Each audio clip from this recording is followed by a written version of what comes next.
Busco un lugar para vivir y descansar,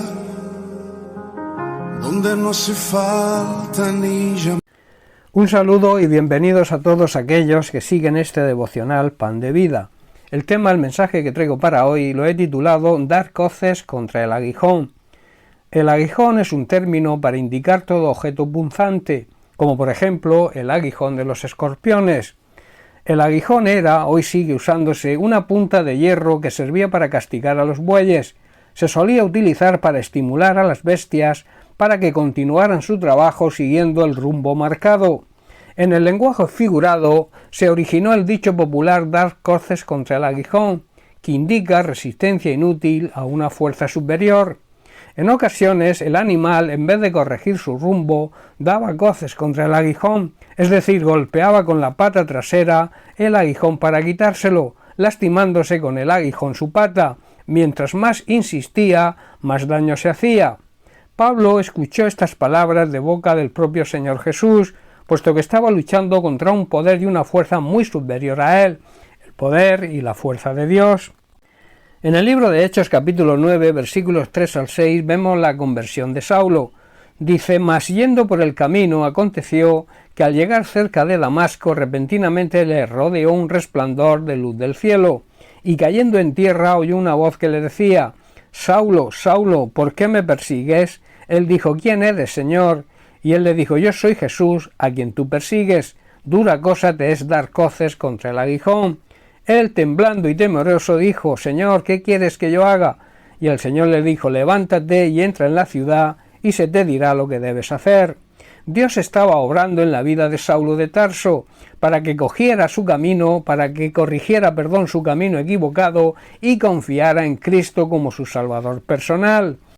Recordemos que Saulo consintió en la muerte de Esteban y prosiguió en su tarea con el arresto de otros cristianos. Su objetivo, él creía que era su obligación, eran los cristianos. Estos eran considerados falsamente como una secta peligrosa y su misión, su camino era erradicar la predicación del Evangelio, pero en lugar de conseguirlo, más se propagaba el Evangelio de Cristo.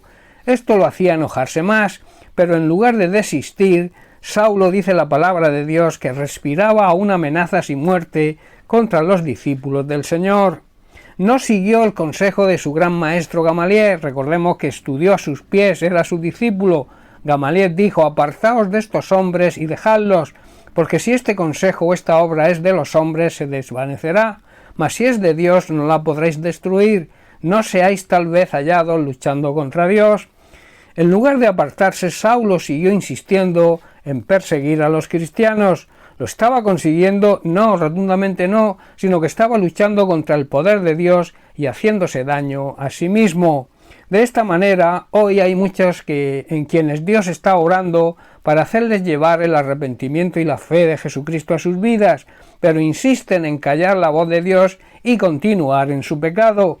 De esta manera se están haciendo daño a sí mismos y corriendo un terrible peligro de la condenación eterna, perderse por toda la eternidad. Llegados a este punto, yo te diría: si aún no te has arrepentido, si aún no has reconocido que eres un pecador, busca un encuentro personal con Cristo. Y si aún no te sientes salvo, no sigas dando coces contra el aguijón. Confía en Cristo como tu Salvador personal y disfruta del descanso y la paz que nos da Cristo cuando decidimos cambiar nuestro camino por caminar con Él y servirlo como Él se merece. Recuerda que Él murió por ti y desea tu salvación. Jesucristo venció el aguijón de la muerte espiritual, de la condenación. Dicho aguijón no es otro que el pecado. Y en 1 Corintios capítulo 15, versículos 55 al 57, Pablo, hablando sobre la resurrección de los muertos, habla sobre ese aguijón de la muerte. Dice: ¿dónde está, oh muerte, tu aguijón? ¿Dónde, oh sepulcro, tu victoria?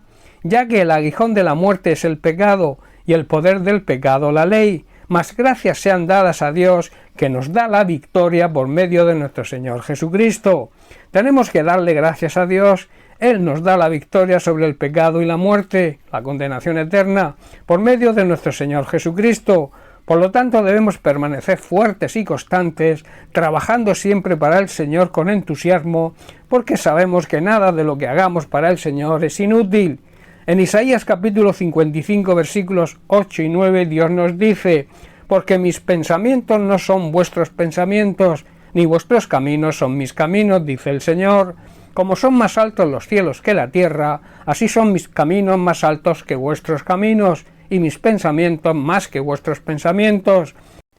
Aunque creas que vas por el buen camino y que tus pensamientos son correctos, que lo que crees y lo que haces está bien, debes pensar que pueden no serlo. No sigas dando coces contra el aguijón. Haz un alto en el camino y piensa que puedes estar luchando contra un poder y una fuerza muy superior a ti, y en el tema espiritual contra el poder y la fuerza de Dios, que es Dios Todopoderoso. Bien, pues hasta aquí el mensaje de hoy. Que Dios te bendiga. Un abrazo.